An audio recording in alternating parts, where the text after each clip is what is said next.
of the My StrengthAbility band, and today we're just going to look at a simple reset of the upper body and the lower body, right? So grab your band, outer shoulder width apart, and really loop in. Maybe loop in with the wrist. There's just a little bit less of that peripheral cramping happening, and we get a bit more engagement into our proximal joints, right? Sitting nice and snug with the lower body secured, and your pelvic floor, belly button slightly lifted. You're gonna spread your arms in front, give a little resistance, and as we do so, draw your shoulders back, like you're plugging them into their home base, into their socket. Inhale, reach your arms overhead. And without shrugging the shoulders, but slightly resisting the band, just so you get really the musculature around your gluteal joints, your shoulder joints engaged. You start to inhale, lengthen, keep your lower body secured, your front ribs in, and then exhale.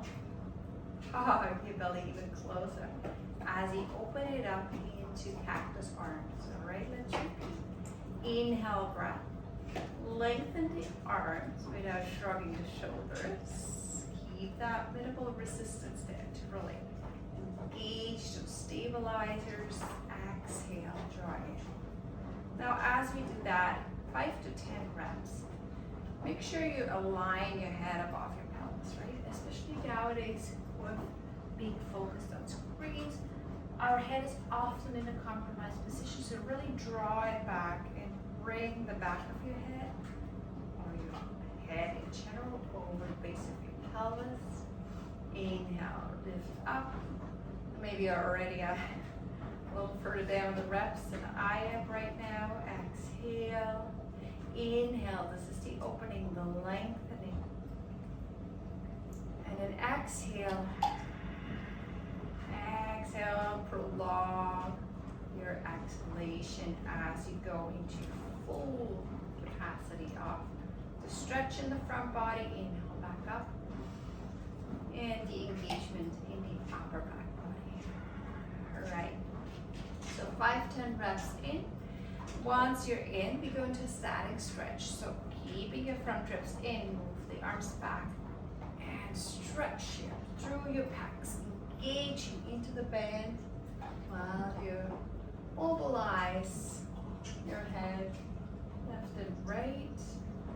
Oh, this feels so good. Right?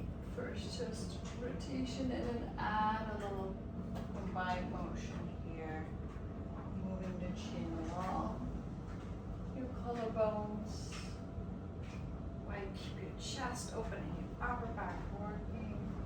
There you go. Before your arms are completely out of blood, let's bring them back down. Nice work.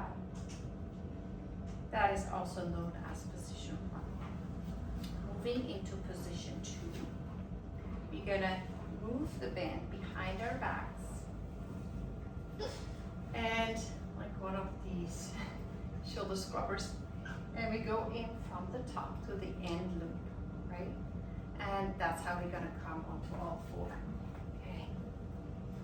Moving on all 4, bring your hands out with shoulder width apart, bend the elbows, and really just wrap that band in. So you kind of get into that healthy opening alignment of hugging the forearms in, but riding the outer shoulder externally. Yeah. Inhale, lengthen your spine, just cat-cow. Keeping the body supported, back of the neck long. Exhale, flex. And then just move here again 5 to 10 times, getting nice mobilization into your bodies.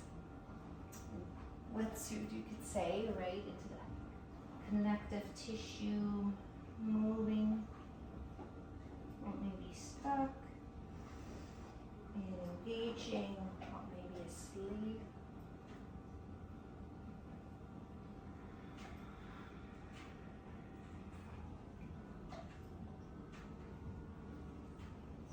strengthening the upper body while toning the arms.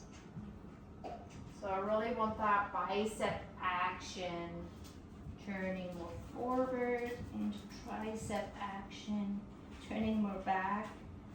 Hello, puppy. Okay. And then coming into neutral position, we're gonna go with that nice external rotation in the arms. So there's a fair amount of tone. And heading to downward dog. Too much love in the room. Got it. Once you're in down dog, really ground through your index finger mounts. And just feel that length in your arms from your hands into your upper back. But, you know, without shrugging the shoulders again. So allow the heart to soften. So oftentimes we push the earth away and our shoulders end up shrugging.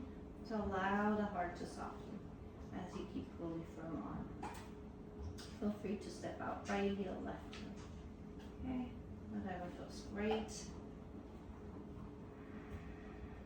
Feeling a good amount of tone here in the arms. And then walk forward. Go for Uttanasana, bring your chin to chest. And then from here we're going to bend the knees slightly and feel that alignment in the lower body. So all I'm going to do is bring the bend over the back of the pelvis.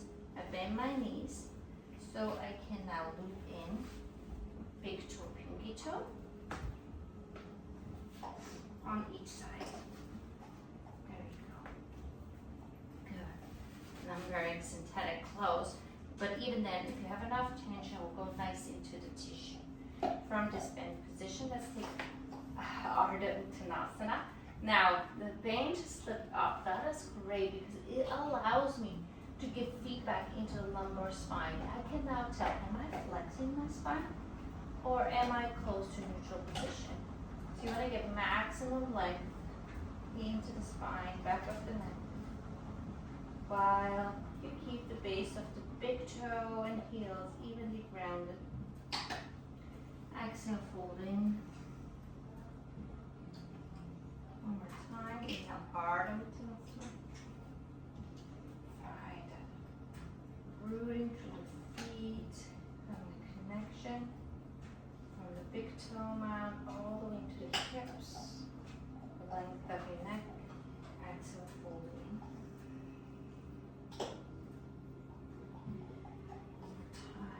Smooth. Okay, you might be doing this with much more bent knees. That's totally fine. It really depends on the feedback you're getting in your lower back, as long as it's long. Okay.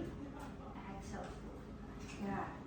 Stepping back, you're gonna go in this leg loop into downward dog. Slightly adjust here. I want to adjust at the bottom of pelvis there. And now it's really like a hands-on here. While I really spread my toes and hands into the ground, the bend really serves like a hands-on here. It's like someone's lengthening that pelvis back. And I'm going to use that reminder in my back body. I'm going to use that reminder in my lower body to ground my lower body deep into the ground without collapsing. That evenly lift. And finding an even distribution through palms and feet. That's so good. Every time. So simple.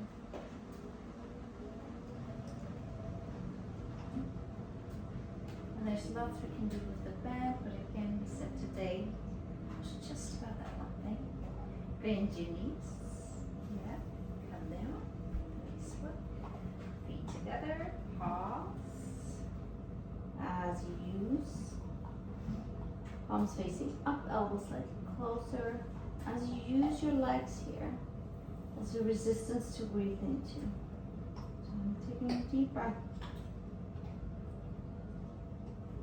towards my legs. Notice my lower back rising, and on the exhale, allow the body to lengthen, soften.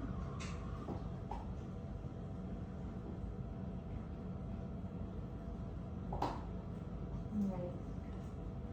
Coming back. We're going to go into Chandrashirshasana. So just moving over the side. Extend your right leg out. We're going to do open Chandrash first here. Left knee in, and then a lower the head here. So this gives a really grounding sensation. Now if you sit here flexed, take a little elevation. Whatever allows you again to be in that neutral position of the lower back. Right? Right hand out. Take a side stretch. And allow your outer left hip to be low. And you just open the side of your lungs. Your laterals. This is like heaven to the diaphragm, right? Side stretch and deep breath come wide. Really breathe into that breathing resistance.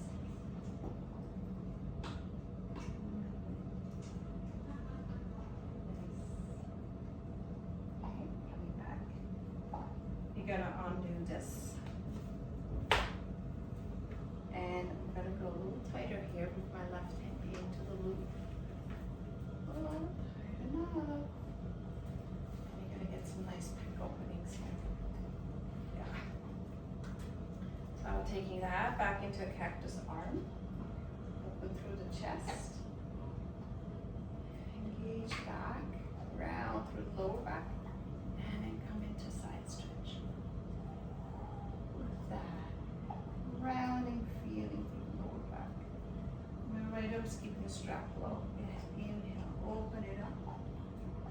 Even extend the arm. Big, big, big breath into the front of the chest. And extend it. That's where the strength component comes in. So I'm going maximum strength right now. Of course, you adjust less resistance, less force. Okay? Inhale, breath. This here, assisting, allowing the assist of the strap to take your arm bone back. And last one. Stretch. All right. Open it up. Bring your right foot in. Hook your left. Chandrashirshasana modification on the second leg. Okay. Modification means we open the knee and the leg wider apart than we would do in a traditional Chandrashirshasana, where I'm going into the forward fold or twisted variations. Bringing this nice and low. Go for your side stretch. And I promise you, you'll feel with this band allowing the grounding of the lower back, you'll feel the deeper access into your lumbar fascia here, into the side body as you take your side stretch. Any, head motion. Welcome. And again, if you tend to be this natural hyperextender, make sure you draw your front ribs in.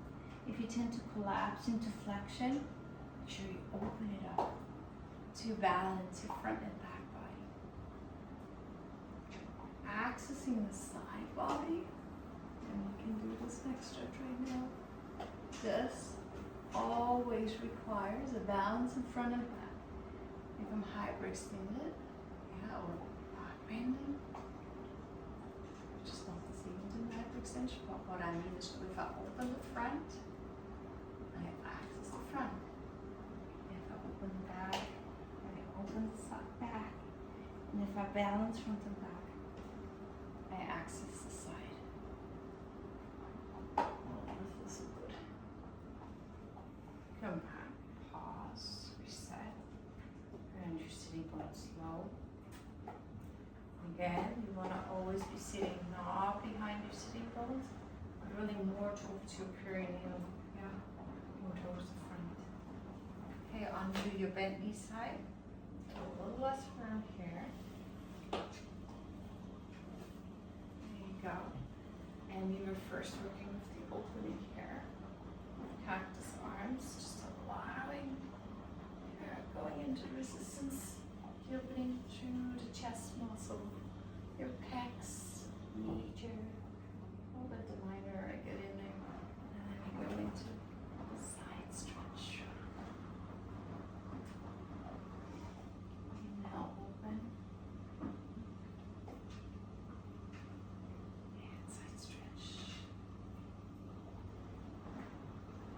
If you have this, maybe give a little bit of poking with your heel into the ground. Big, big, big, big breath into the front of the chest, widening those ribs apart. Side stretch. There we go.